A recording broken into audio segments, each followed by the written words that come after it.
Un gato y un humano juegan el escondite alrededor de una mampara. Cuando aparece la cabeza de uno por un lado, el otro esconde la suya. El cuerpo siempre queda al otro lado de la mampara, descabezado. Pero el gato siempre se anticipa al movimiento del humano. Siempre sabe por dónde va a aparecer.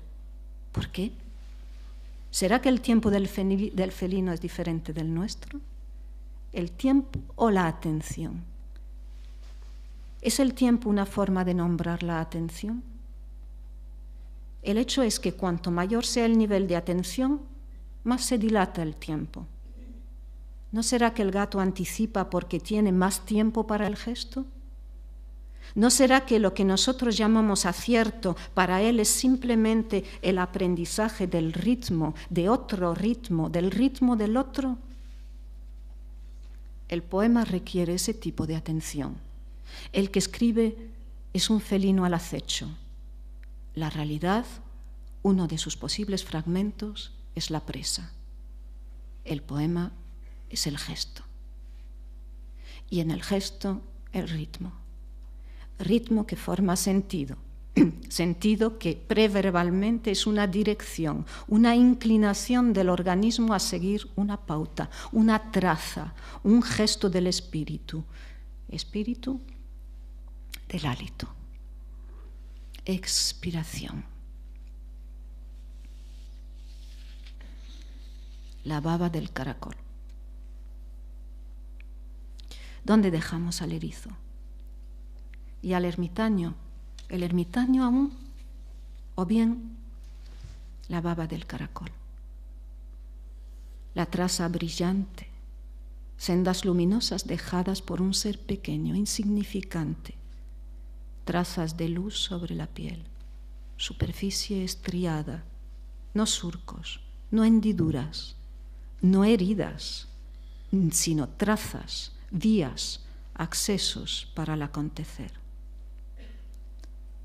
Bien pensado, prefiero olvidarme de lo dicho, dejar al gato acompasando una presa imaginaria y al ermitaño en su lucha por conseguir una concha vacía antes de que la ocupe otro.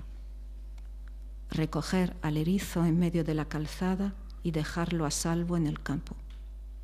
Y luego abajo, buscar alguna umbría y allí poner la mano, extenderla, los dedos haciendo puente para los caracoles. Más pequeño que el erizo, inadvertido, sin pretensiones. El caracol pasa sin defenderse, con su casa a cuestas, porque él no se diferencia de su casa. Transita. En la mano apenas sentimos una ligera humedad que luego cristaliza. Gracias.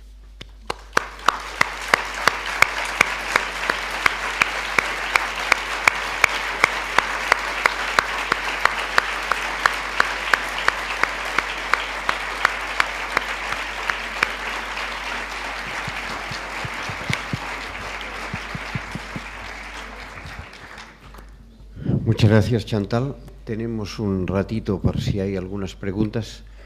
Lo que pasa es que ahora sí que no veo al público, sino para ver si alguien pide la palabra. Si no ilumináis un poco más.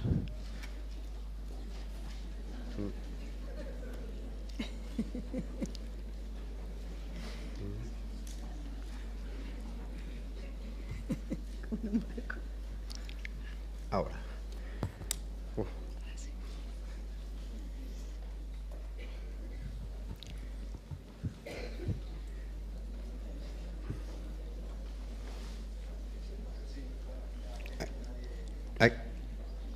Aquí. Ya que nadie pregunta, preguntamos. Chantal, cuando escribes a ritmo de...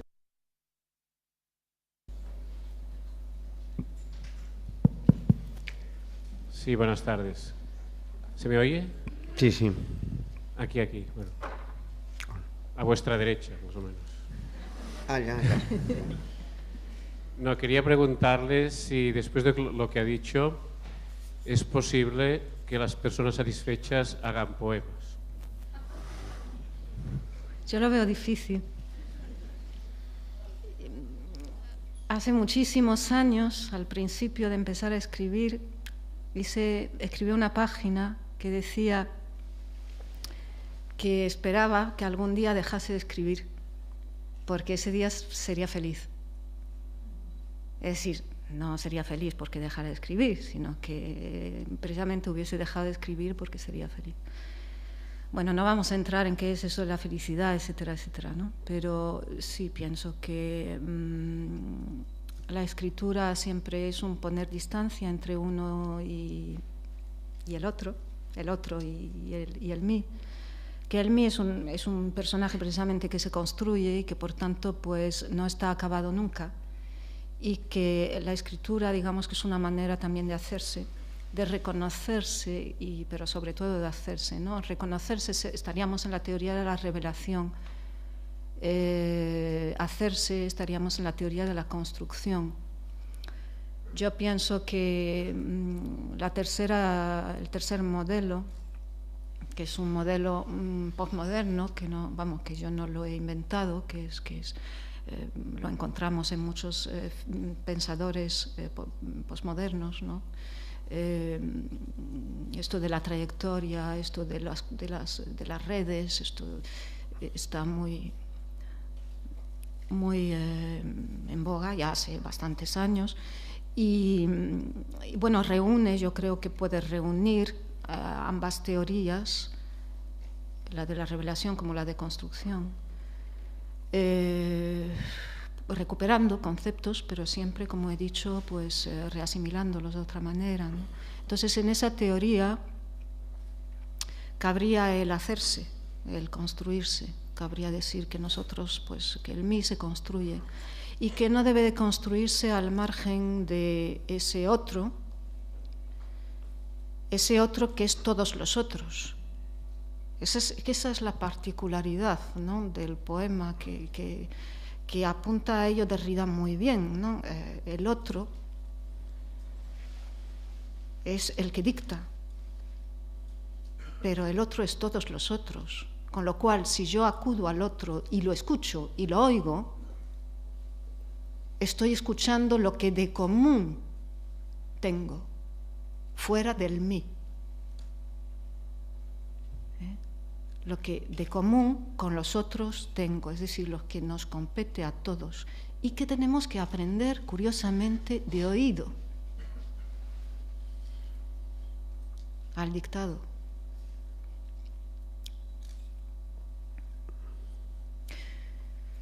Por eso, feliz, pues creo que el que escribe no lo es porque está en tránsito, está, pues, transitando como el caracol, y a paso de caracol.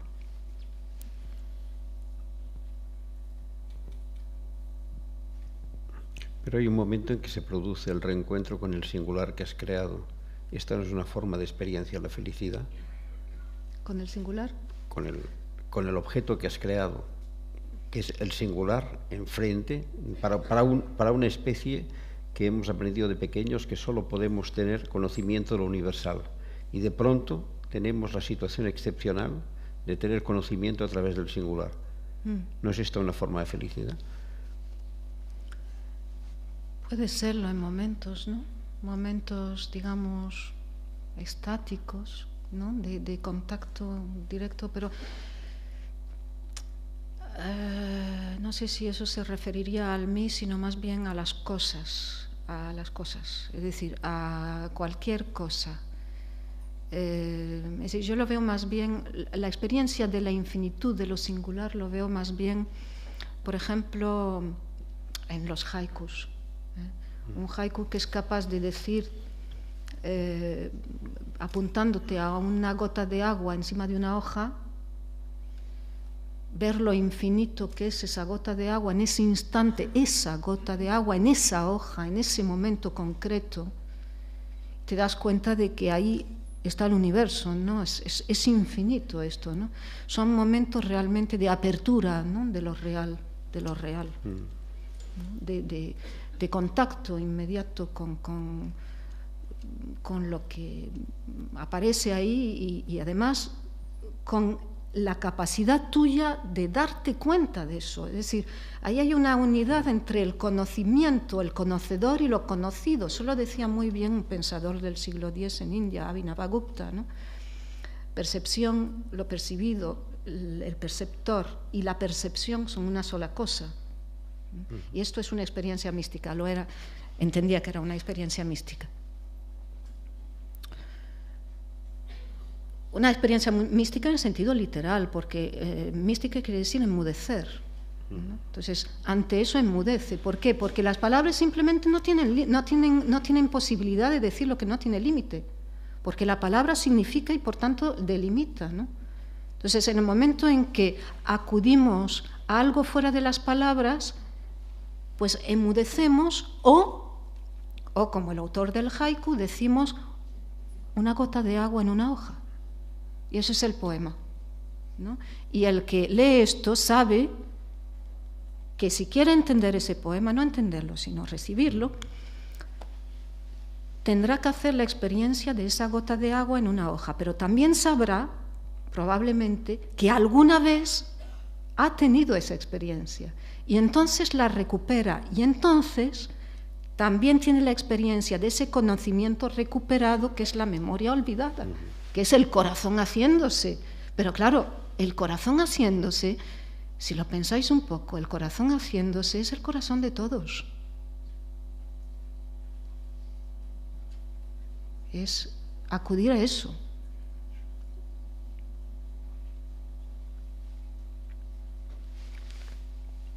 Hola, a ver, bueno, primero me ha gustado mucho la conferencia, pero quería darle la vuelta a lo que ha dicho sobre Sartre y bueno, estos momentos de la náusea, de hiperrealidad.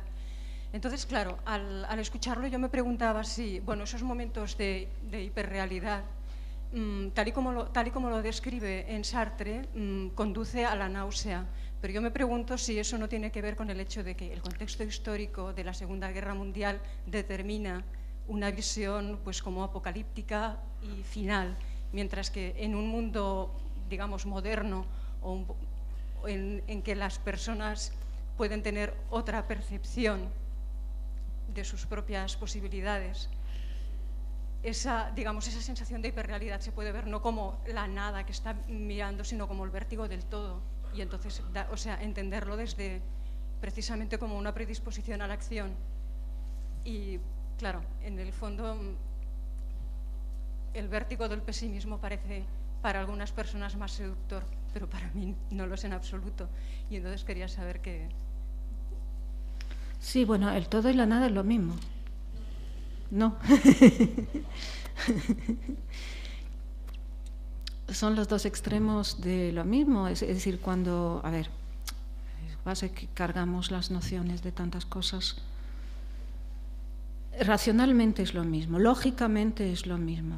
O sea, son dos extremos absolutos, por tanto completos, ¿no?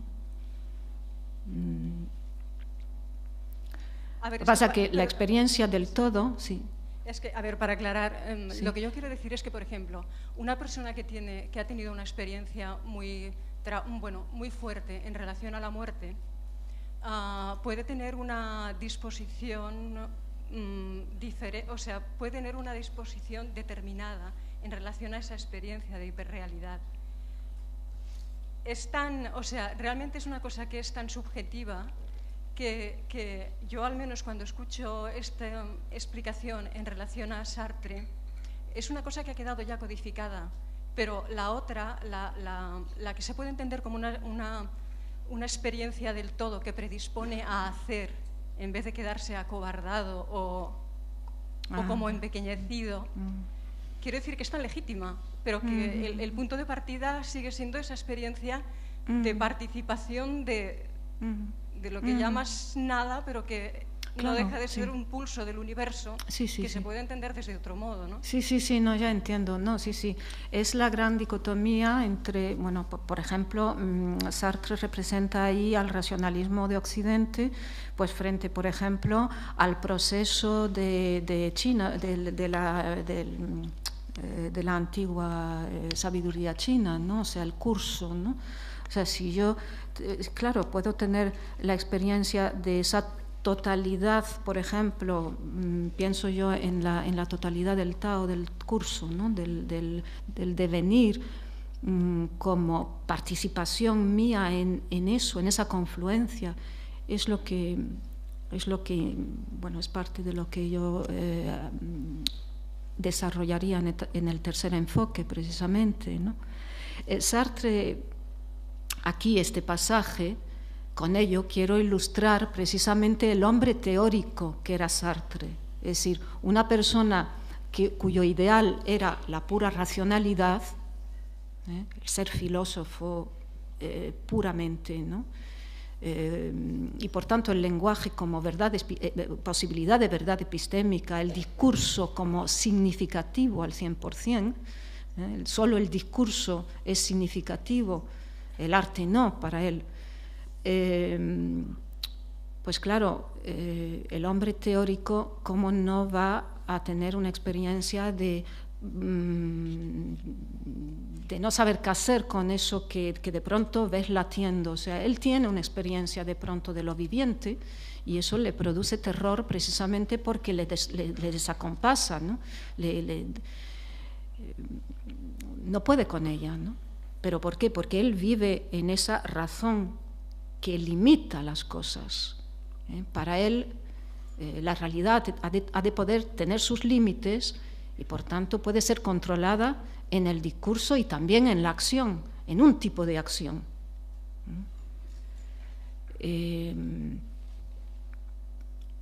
Bueno, es el enfoque del hombre teórico, del hombre que vive en eso. Y todos somos hombres teóricos, todos somos ese hombre teórico muchas veces, ¿no?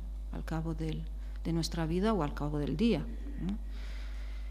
Y luego otras veces pues nos es dado lo otro, y estoy de acuerdo perfectamente contigo, ¿no? En que puede darse la vuelta en ese sentido y vivir el curso y el devenir en confluencia con ello. Incluso pienso que es el único modo de adquirir un poco de paz, pienso. Desde luego como Sartre, ¿no? Quisiera insistir en la relación entre poesía y filosofía, esa difícil relación, que no sé si es posible establecer como dos caminos y una posible encrucijada. Entonces, si le pareciese a usted que la posición del filósofo tendría que ser una posición de distancia, de mantener distancia con la cosa, el hombre teórico, y por parte del poeta una posición de inmersión en la cosa, eso que usted decía del acontecer entre todos, del suceso, porque yo compré su libro de Matar a Platón cuando salió, justamente porque me pareció un título terriblemente nietzscheano, ¿no?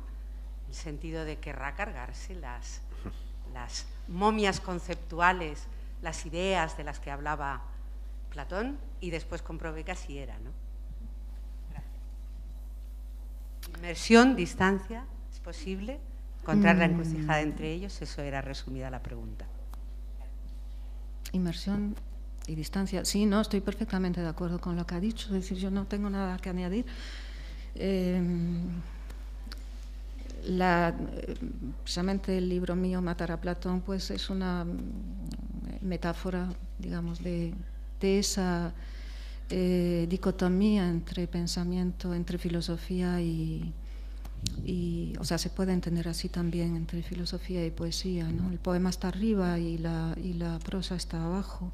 Son dos maneras de intentar decir lo mismo, pero claro que no. Luego, pues, la historia no es igual, ¿no?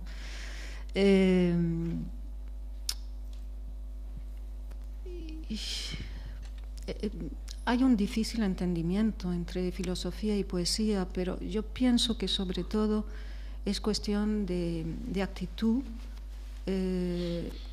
rítmica. Es decir, son dos respiraciones diferentes, son dos ritmos distintos y son dos actitudes distintas. En una actitud, si uno se pone en una actitud, no puede escribir de la otra manera.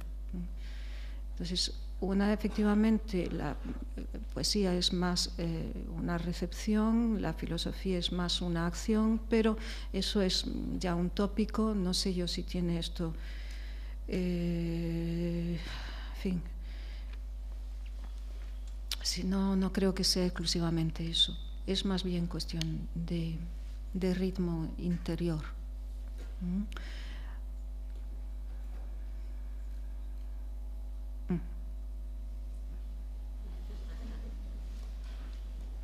Hola, buenas noches. Quería hacerte un comentario. ¿Dónde está? Aquí. Hola. Yo estaba comparando un poquito, además de tu poesía, hay un libro que tengo de cabecera que es Filosofía en los días críticos, ¿no? Y ahora encontré como... Lo llevo leyendo hace 4 años, todavía no lo terminé. Pero prefiero que no se termine. Pero ahora encontré lo que dices como mucho más despojado, ¿no? Es decir, como si hubieras llegado al vacío de lo que dices en relación a ese libro. Y entonces te quería preguntar una cosa que me vino a la cabeza, que leyendo el libro nunca me había venido. Tú dijiste conceptos como los seres que son, que llegan a ser solamente, ¿no? El llegar hasta el fondo y despojarse de todo, la construcción permanente del mí hacia el otro. Y en un momento dado, cuando hablaste al final del caracol, dijiste algo de extender la mano.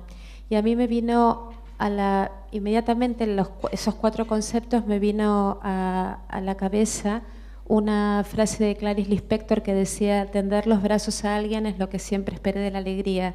Entonces te quería preguntar si tienes algún acercamiento a su obra, porque nunca me había parecido leyéndote y hoy sí me lo pareció.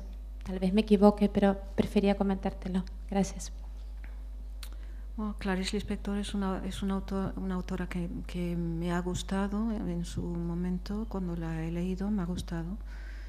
Influencia no creo que haya tenido de ella, pero bueno, converger siempre se converge. Ella tiene una prosa que es bastante despojada, limpia, ¿no? Y eso me gusta. Me gusta cada vez más ese tipo de prosa, ¿no? Y cada vez menos, pues, tratar de hablar con universales filosóficos.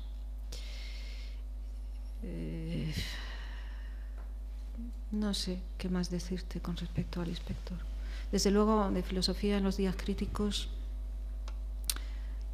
estoy alejada ya, hace muchos años ya, ¿no? Y probablemente si ahora lo revisara, pues le metería la tijera hasta el tuétano, ¿no? Últimamente pues me estoy quedando, la verdad, con bastante poco. Y no sé ni siquiera cómo he podido hablar aquí más de 45 minutos seguidos, porque la verdad es que he quitado y me digo, como siga quitando voy a quedarme con la cita de Derrida y punto. Y claro, tampoco era plan. Así que conté 15 páginas, ¿no? Y no sé, voy quitando y tanto leyendo, tanto en mis lecturas como en la escritura, voy quedándome con poco. ¿Por qué voy quedándome con poco? Porque me atranco en los conceptos. Entonces, tanto en la escritura como en la lectura, ¿no? En la lectura me pongo nerviosa y tiro el libro. En la escritura, pues borro. O simplemente pregunto. O sea, vas escribiendo y claro, vas escribiendo con conceptos que están hechos. Y claro, pues las palabras son las que el lenguaje tiene y no hay otras, a no ser que te las inventes, ¿no? E incluso cuando te las inventas están cargadas. Entonces vas y topas con un concepto y te paras y te preguntas, ¿no? Y claro, no puedo hacer otra cosa más que escribir la pregunta, claro. Ser, guión, ¿no? Y lo reemplazas por otra cosa, tal. Y luego también te pones a pensar, guión, tal, guión. ¿Sí? Y llegará un momento en que habrá más que guiones, ¿no? Gracias, Chantal. Lo dejamos aquí. Muchas gracias. Gracias a todos.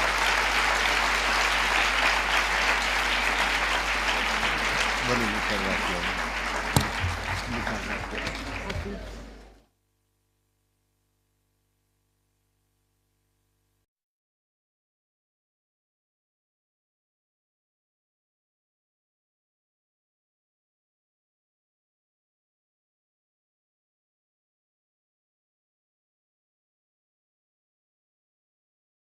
El hecho es que cuanto mayor sea el nivel de atención, más se dilata el tiempo.